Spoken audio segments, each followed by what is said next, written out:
Hi there guys, Steve back with you here. Today I'm talking about bodyweight training. Bodyweight training is all the rage at the moment with gyms closed all around the world. We've been forced to think a little bit harder and get creative with our training to increase or improve or maintain our strength and fitness levels. So really today is going to be about how we can manipulate your bodyweight training to get the most and to maybe even get stronger in this period of isolation.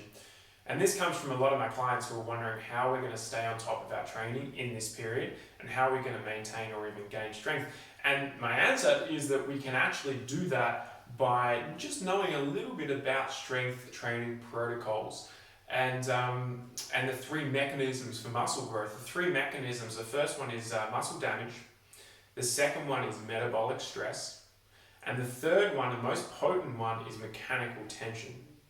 And the best way to think about mechanical tension is simply loading a bar.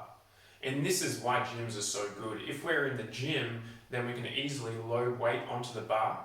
That's going to increase the tension, the force of the movement. Say it's a back squat, you're loading up a bar onto the back, you're increasing weight as you go. You've gone from 50 kilos to 60 kilos, you're increasing the amount of tension. But with that out of the picture now, how can we utilize just our body weight to increase the amount of mechanical tension on the body? I'm going to explain now how we can do that. There are three main ways. The first way is by increasing the weight. You're probably thinking, hey, there's no gym to work with here, or I don't have a weight. That's fine. We can change the exercise to change the weight. For example, if I do an air squat, there's a little bit of mechanical tension there, but say if I was to switch that into a split squat, way more mechanical tension. Most of that weight's going through the front leg, and I'm increasing the mechanical tension through my glutes, hamstrings, and quads. So that's one way. The second way is range of motion. So what if I was to increase the range of motion of my split squat? I could elevate the back leg and then do the same split squat. I'm using more gravity, there's more weight going down into that leg, there's more tension going down, and that's going to increase my strength. The third way, still on the split squat, I can change the time under tension. I see a lot of people in the gym just moving too fast. There's not enough time under tension to learn the movement to start off with and to apply the right mechanical tension to have it adapt and grow. So instead of going, say, 1 second down, 1 second up, that I might have done in an air squat, like so, that's like 1 second time under tension. What if I did 4 seconds down, 4 second hold at the bottom, 4 seconds on the way up? I've gone from 1 second of time under tension to 12 seconds of time under tension. And you can try this and see how you go. Now, I can pretty much guarantee you won't be getting as many repetitions as you would with an air squat. In fact, you might go from like 50 repetitions to an air squat, from an air squat to say 10 repetitions before you hit fatigue. And this is an interesting point about rep ranges as well, guys, because research tells us that to increase strength, the rep range needs to be about between 3 and 12 repetitions.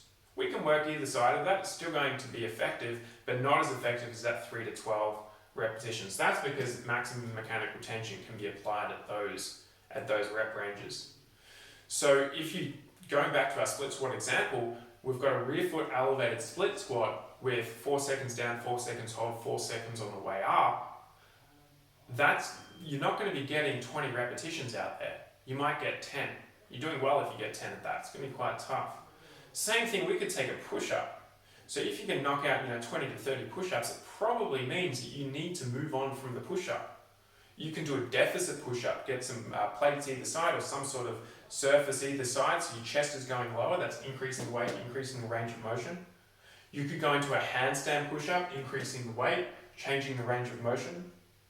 Let's bring some time under tension in there as well. Go say 3 seconds on the way down for your push-up. All of a sudden, you've gone from 30 repetitions into that gold standard of like 10 repetitions. And you're still going to hit fatigue at that area. So that's something to think about as well when we are doing our bodyweight training. How much mechanical tension am I actually under? Because that's the stuff that's going to actually increase your strength. If you want to know more about this, please reach out. If you've got any questions, please reach out. I do have a couple of spots for online programming at the moment that I'm offering. So if you're interested in taking your fitness and nutrition to the next level, please reach out and we can get you stronger during this isolation period. Thanks for listening, guys.